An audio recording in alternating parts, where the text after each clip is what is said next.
Этот самолет абсолютно новый. Он недавно прилетел с завода с Канады. Здравейте на всички, които гледате и добре дошли във втори епизод от поредицата до Молдова и обратно. След въведителния първи епизод, вече сме на молдовска земя и приключенията започват още преди да сме слезли от влака. Основната причина пътуването да трае близо 14 часа е поради големия престой на гара Унгени, но той не е случайен. На времето тази гара е била основната железопътна връзка между Съветския съюз и държавите от източния блок, включително и за влаковете от и към България. Освен граничния контрол, там се осъществява и смяната на талигите на вагоните от стандартното за Европа междурелсие 1435 мм на 1524 мм, което се е използвало в Съветския съюз и са го наследили всички бивши съветски републики. На пътниците не им се налага да слизат от влака. Граничните служители извършват проверката на място във вагоните, като се качват и събират документите за пътуване на всички пътници, след което започват маневри, вагоните се повдигат заедно с пътниците и докато се извършва този процес, документите биват проверени. След смяната на талигите, влакът се композира наново начело с молдовски локомотив, паспортите и личните карти биват раздадени обратно на пътниците и влакът заминава по разписание в 6 сутринта от Унгени към Кишинев. Всъщност това не ми е първото пътуване с този влак и поради това имам възможността да ви предоставя кадри на гара Унгени, заснети по светло в края на май 2023 година. Преди да навлезе в молдовска територия, влакът има 1 час престой на гара Унгени Прут за граничен контрол от румънска страна, след което влакът прекосява река Прут по забележителния Айфелов мост. Това е железопътен мост, открит през 1877 година, чийто проектант е известният френски инженер Густав Айфел и е използван първоначално от руски войски по време на руско-турската война.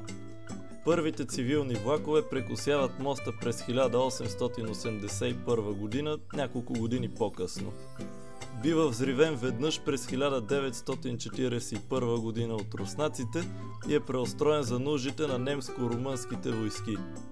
Бива взривен повторно 3 години по-късно и от 1946 година е възстановен от руснаците след двугодишен труд. През моста могат да преминават влакове и от двата типа междурелсие, което позволява на румънски дизелови локомотиви да докарат композицията до гара Унгени в Молдова.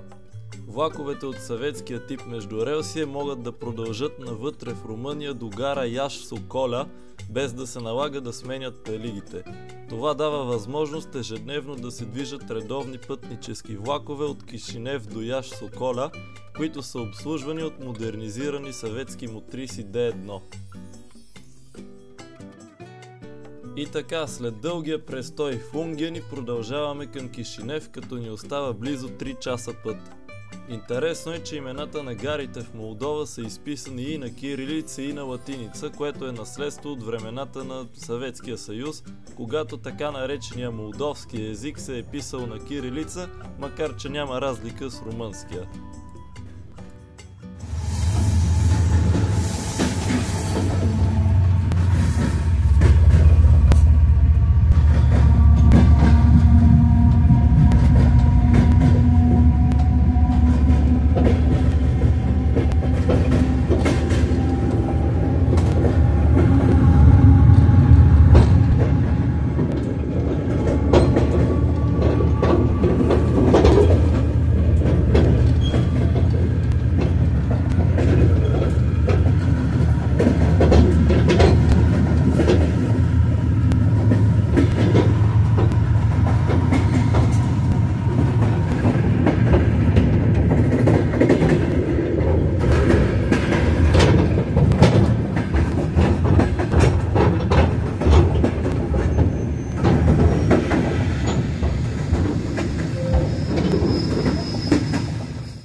И добре дошли в Кишинев, столицата на Молдова.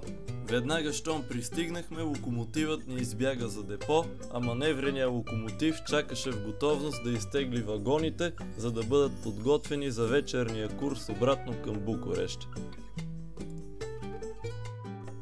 Трудно е да се пропусне редицата от бракувани локомотиви, които седят на гарата. Състоянието им много добре описва в какво положение се намират молдовските железници, които за огромно съжаление се влошават всяка изминала година. Преди COVID, гарата в Кишинев е била много натоварена и е имало редовни международни влакове с понад 10 вагона, предимно към Русия. COVID и последвалата война в Украйна е довела до съкращаването на международните влакове, докато ЧФМ, Националната железопътна компания, продължава да затъва в дългове. През последните няколко години са съкратени почти всички пътнически влакове и към датата на качване на клипа се движат едва няколко пътнически влака в цялата страна. Движат се само сутрешната мотриса Д1 от Унгини за Кишинев, която се връща обратно вечерта, международните влакове за Яш-Соколя, Букурещ и няколко пъти в седмицата има влак за Киев с украински вагони. По останалите направления пътническото движение е преустановено, а товарното е много слабо. Няма средства, с които да се движат влаковете, следователно не могат да бъдат изплатени и заплатите на работниците и много от тях са принудени да напуснат. През февруари тази година служители на железниците извършиха масови протести, тъй като не получават заплати, а някои от тях твърдят, че не са получавали заплата от цели 6 месеца. Още не е намерено решение на този сериозен проблем, но аз все пак тая надежда, че железопътният транспорт в Молдова ще възкръсне. Тези локомотиви по всяка вероятност са подготвени за скрап и седят така не повече от година, тъй като при миналото ми посещение през пролета на 2023 година ги нямаше. Тези машини са били гръбнака на железопътния транспорт в Съветския съюз и са произведени в Луганския локомотивостроителен завод, който преди е носил името Ворошиловградски завод Октомврийска революция. В златните си години заводът е произвеждал около 1000 локомотива годишно и е бил на първо място в Източна Европа. В редицата можем да открием модели като 2T10L и 3T10M. Обикновено се движат в състав по 2, което позволява двупосочно движение, но могат да се движат и единично. 3T10M фабрично имат и средна секция, но само на първия локомотив от редицата е съхранена. До 2023 година международният влак за Букурещ се движеше с такъв локомотив, ако няма изправни от новите, но вече от близо 2 години не се е случвало. Към днешна дата този модел се експлоатира при товарни превози към депо Белци, а от 2T10L е останал само един в цялата страна и работи няколко пъти в седмицата на случайен принцип в района на Окница в Северна Молдова.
До депото можем да намерим и 2 вагона от състава на Мотриса Ганц, които по всяка вероятност се използват като убежище за бездомници.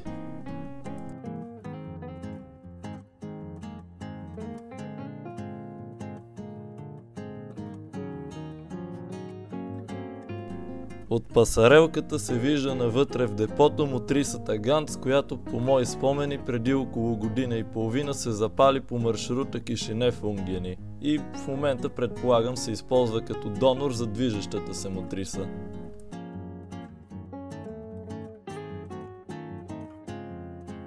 След гарата се отправяме към основната ни цел за деня – летището. Звучи странно, но не отиваме за да си хващаме полет, а защото територията на летището може да се счита неофициално като музей на съветската авиация, за което ще поговорим след малко. До летището ходи тролейбусна линия 30, обслужвана от най-новите тролейбуси в града, разполагащи с автономен ход. Тролейбусът се движи до ботаническата градина на контактна мрежа, след което продължава към квартал Галата и летището на Батерии. Посещението на летището беше предварително уговорено срещу заплащане. След като оформихме документите в административната сграда, преминахме инструктаж, проверка за сигурност и ни бяха раздадени светоотразителни жилетки. Чак тогава пристъпихме към разглеждане на всички антики на съветската авиация, съхранявани тук. Започваме с този Як-40, дарен от Руската федерация на Молдова преди много години. И през всичките тези години той просто си седи неподвижен на летището. Скрит в края на летището беше и този доста стар и интересен Ан-24, на който му се виждаха само крилата, но въпреки всичко не остана незабелязан и успяхме да се доберем до него. Голяма част от самолетите са Ту-134 и Ан-24. По думи на персонала те са частни, но сред тях има и самолети на фалиралата компания Air Moldova. Не съм експерт по самолети, затова ви предоставям просто снимков материал на това, което видяхме. Сред самолетите имаше и наистина впечатляващ Ан-12, съхраняван в хангар. Преспокойно всеки желаещ може да посети територията на летището и да се докосне до историята. Нужно е само да сте група от поне няколко човека и да се свържете с летището по имейл на руски, английски или ако случайно владеете румънски език. Колкото по-голяма е групата, толкова по-евтино ще ви излезе посещението.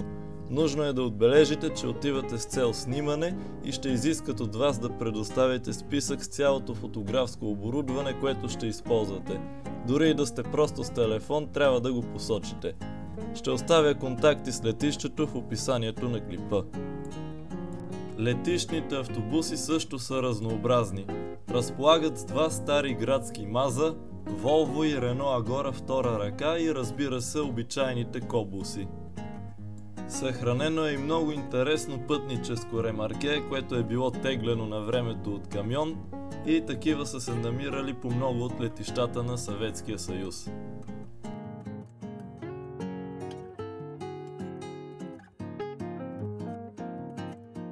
И така нашето посещение на летището приключи и се отправяме обратно към града. Изпраща ни този паметник на Ту-134 пред летището.